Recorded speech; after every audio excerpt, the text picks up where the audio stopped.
Welcome to the SoloCEOs, the podcast for solopreneurs by solopreneurs.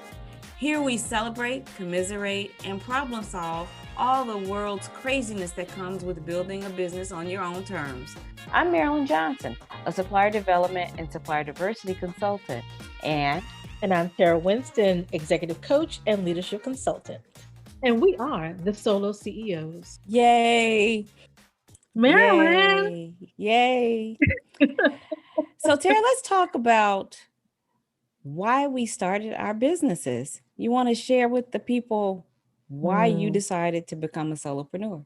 You know, does anyone really decide to be a solopreneur, or does it just come upon you? Like I never thought I'd start a business. I just didn't. I thought I'd get a good job and keep climbing, like get that corner office type deal. And I am not gonna lie, I had a good run and then I burnt out. Like I was in a job that so I had been promoted from a great role, like right on time, right on track, into a role that just didn't fit me. Like, let's be real. I didn't click with the manager. The work was stressful. I rode in the back of several ambulances because people were having panic attacks. Like it was like that, right? And I just knew it wasn't right, but I couldn't figure out what I wanted to do.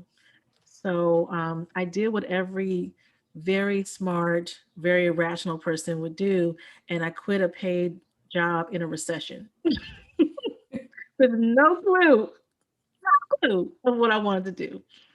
And honestly, I went to, Maryland. Maryland had you didn't know me back then. It's so crazy. No, it seems like we've known each other forever. Right. I know. It's like I know you forever. I'm like, oh, you weren't experiencing. Like, I was a miserable person. So I quit my job. I rented an apartment in Buenos Aires, Argentina, and spent 2 months eating empanadas and just like breathing. Let's like be clear. You were in Spain. You were not in Buenos Aires. And at some point we will discuss that too. My God. So geography is not my strength. Geography is not Marilyn's strength. Like, she's good at a lot of things. Geography is not. And no matter how many times I tell this story, she just decides that Argentina is in Spain. But so for everybody else, it was Argentina. But for Marilyn, ole. So I went and kind of had a great time just processing, and got back and still didn't know what I wanted to do, I thought. But I realized, I was actually working with a coach at the time, that it was fear that was stopping me. Like, I knew exactly what I wanted to do. I knew the work that I loved, and I wanted to do it on my terms. And I was afraid because I kept trying to fit that into a corporate gig, but there was no corporate gig. And so I fell backwards into entrepreneurship because, like, I knew what I was good at. I knew what I wanted to give to this world. And the only way to do it was to do it my way. And so that became me. And that was 13 years ago almost. Wow, that was a long time ago, girl. You are old. Man, oh man. Oh, really? I'm gonna need you to go count the rings on your business right now. Girl, more than the rings on a tree. I started my business and I didn't even know I was starting my business. And unlike Terra, I didn't quit. I got laid off. And I had no idea what I wanted to do. All I know is that I needed to find something to do. And I started just looking for jobs. And every time I would look for a job, I realized I only thing I would do is go, I hate it. Like, I hate it. Mm-hmm. And I didn't know what I wanted to do, but I knew what I didn't want to do. Mm-hmm. And my last corporate experience was not the most pleasant, not because I didn't work with wonderful people, but because of how things transpired with the layoff. And it was through a merger. And I got tired of people telling me, oh, well, you just fell in a crack. It's like, crack of somebody's ass. What is happening here? And then this one lady said, well, it's a lot of y'all down there. I was like, and I'm supposed to feel good about that? Why? No. So I was over it. And I said I would spend some time trying to figure out what the right job would be. I had Excel spreadsheets talking about all the stuff that I liked. And then I would look at job descriptions and none of them fitted. And so I said, well, I have a mortgage and I have a car note. So I better hurry up and figure this shit out. And so what I ended up doing, oh, and I gave up cussing for Lent too. Um, Yeah, believe that if you want to. yeah, I guess I started lying instead. But anyway, I decided to just start small jobs. At the time, nobody had much respect for female owned businesses, especially small minority owned businesses. Mm-hmm. And the word solopreneur wasn't even something people talked about because I don't think it existed then. That was 20 years ago. But I 20 started, yeah, a years. long time ago. I started with one crazy client, and I figured he paid me well, and I figured I would just work with him until I could land that job. And 20 years later, that job has never happened. I have since gone on to meet new people, great people, love what I do because I was able to make my own job with that Mhm. list of stuff that I had in Excel spreadsheet. So it, yeah, I wish I was as lucky to say I was able to quit. Man, I've been laid off from some of the best companies. So Well, you need a side hustle telling people how to get a glow up after a layoff because you have done it multiple times. man, Tara, I didn't even know how to spell entrepreneurship. So I'm not good at geography and I am horrible at spelling. And when people would say, well, are you an entrepreneur? I was like, I don't even know how to spell that. No. But that back in the day, you weren't even an entrepreneur. People looked at people like us who were technically solopreneurs as projects, Mm-hmm. side gigs. None of them thought this is a real company. But we were No. delivering the heat, like we were delivering top level product, but they still never looked at our businesses as real businesses, especially when Well, people can't spell it. I guess they don't take you too seriously. I think people tend to, like, for a long time, like, they think about it as, oh, this is what you do until you get a real job, right? Like, oh, you'll Mhm. do this for now and then you'll graduate into something real, or you'll do this thing for now and then you should be the next Steve Jobs. You should be building Facebook, like you should be Right. growing into something. I don't get it, but I think the interesting parallel in both of our stories is that entrepreneurship wasn't something that we woke up one day like, bing, we'll be entrepreneurs. Hmm. So I'm curious, when did you feel like an entrepreneur? Oh gosh, I don't know. I don't know what an entrepreneur is supposed to feel like, in all honesty. That's like the question. I'm an only child. And growing up, people would always ask me, well, how does it feel to be an only child? I don't know. I've never had brothers or sisters. How do I know? I don't know. And so as an entrepreneur, I it's so much part of who I am now. Mhm. Me working with my clients is so much part of who I am. I don't even look at it as a job. Like I remember going to a job every day and knowing that it was truly a job. And because I've been able to craft out something that I really like to do, I talk to my clients who have in many instances become friends of mine Mm. because I like what I do. Not all of the clients are happy all the time and neither am I, but it's still really cool. I mean, Tara, what about you? I mean, at some point did you feel like you were that entrepreneur? No, I kind of like you. It was something I actually had to make a decision to say I was an entrepreneur, right? Mhm. Because in the beginning, I felt so unsure of myself, right? Like I knew I wanted to do the kind of work I want to with really cool people and clients, and I was doing it, but I kept feeling like, well, I'm doing this, but I'm working. One day I'll be an entrepreneur, right? Like I'll know enough, I'll have this together, and but so I didn't identify myself as an entrepreneur, and it probably, it might have been only 5 or 6 years ago before I was like, oh, this, like, I'm here. Mhm. I'm doing the thing of entrepreneurship. It's not this big scary word for other people. And it, unlike all the entrepreneur porn out there, like all the articles about what Elon Musk is eating with his grapefruit for breakfast, or Right. um how you're supposed to scale, that this thing that I have is a legitimate entrepreneurship concern, is not some also ran Right. piece. And so I claimed the word, not because it meant anything, but because for a long time I just didn't see myself as it. I kept waiting to become something rather than recognizing Mm-hmm. I am something. You and I had this really interesting conversation. I think we were in Denver, at a shared client site, and this whole idea of recognizing that not only are we entrepreneurs, we're CEOs, right? And Yeah. we had a whole conversation around, we sometimes don't act like we are CEOs of a company, right? With the same expectations of how we should be treated, how we should operate, how we manage our time, the way the CEO of any organization Mm-hmm. should do, right? And that was also a big turning point for me around this idea of not side hustle, but this idea okay, I have clients, I gotta serve everybody, I gotta do everything, to really taking the mantle of what it means to be CEO of this organization that has one person in it, Yeah. right?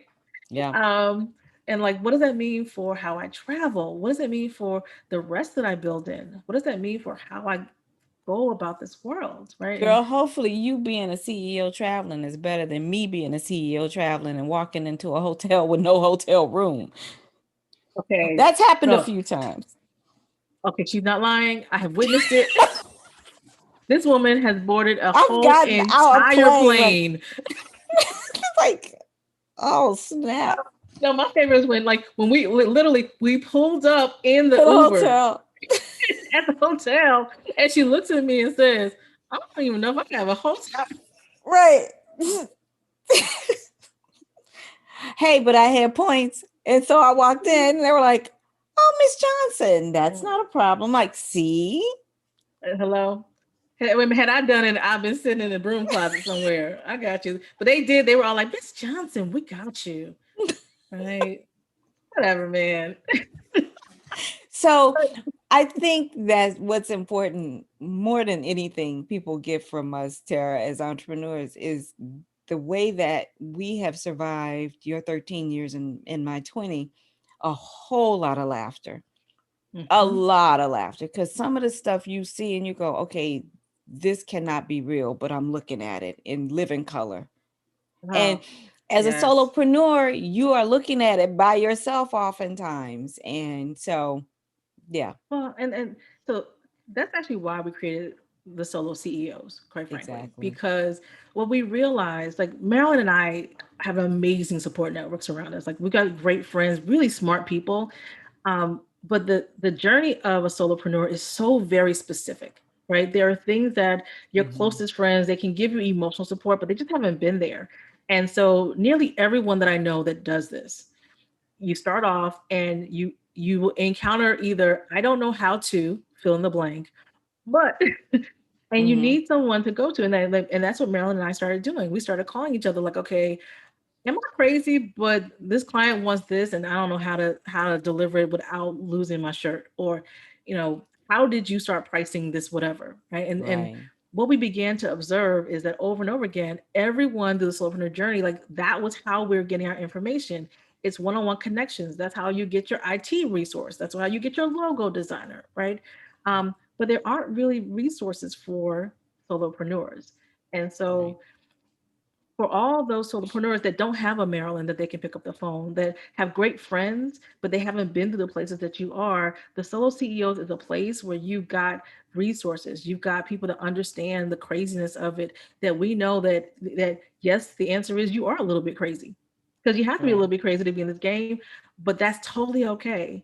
And that you'll get through this, right? Yeah. That you I don't, mean, oh, I'm sorry. no, no, go ahead.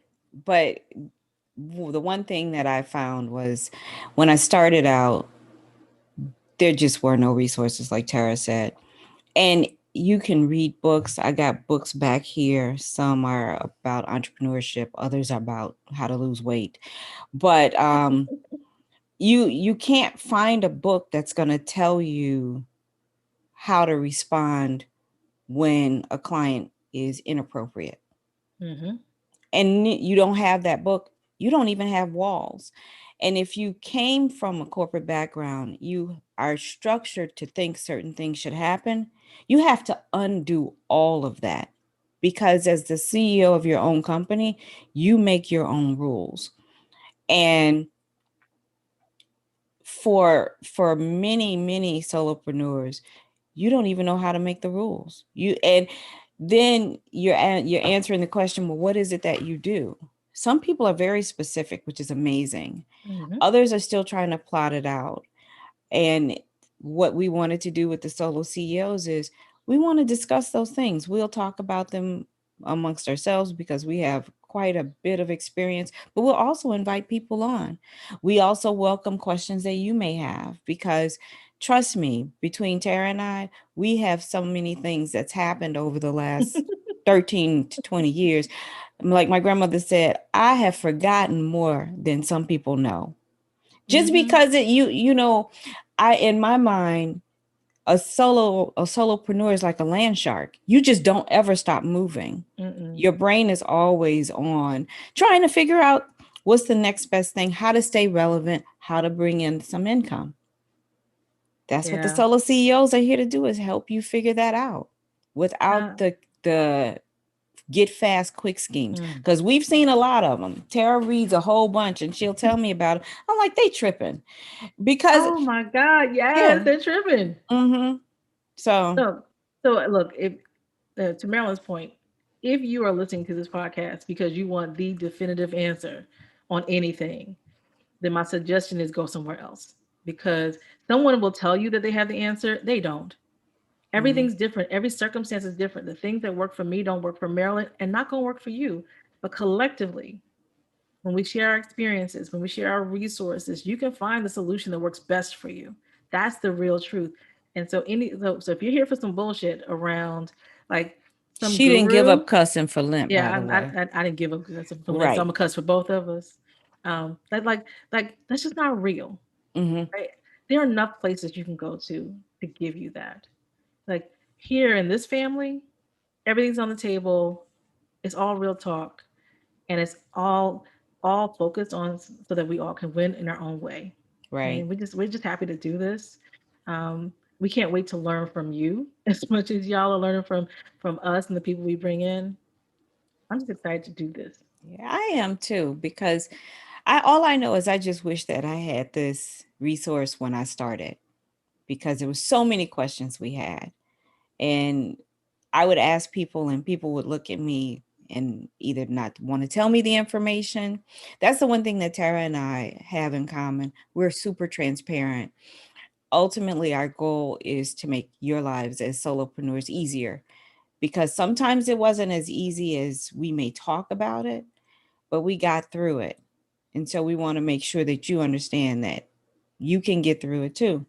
Just different perspectives. We serve different types of clients in different industries, and our approach is at times different. I liken, if you had to create shapes, Terra is a circle and I'm a square. Okay, well, your square got like pointy edges. It really does. I really love that. I do. So look, whether you are a circle, a square, or a triangle, whatever you may want to be, whatever you got, that's what solopreneurship is all about. All right. So hopefully this gives you a little bit of a view into who we are, the faces behind the voices. We cannot wait to talk to you more, to hear more from you. So stay tuned. Like, share, download, rate, all that stuff. Y'all know exactly what to do with podcasts, because people have been telling y'all to do this all the time. So do those things. Do the things. And we'll see you next time. Great. Thank you.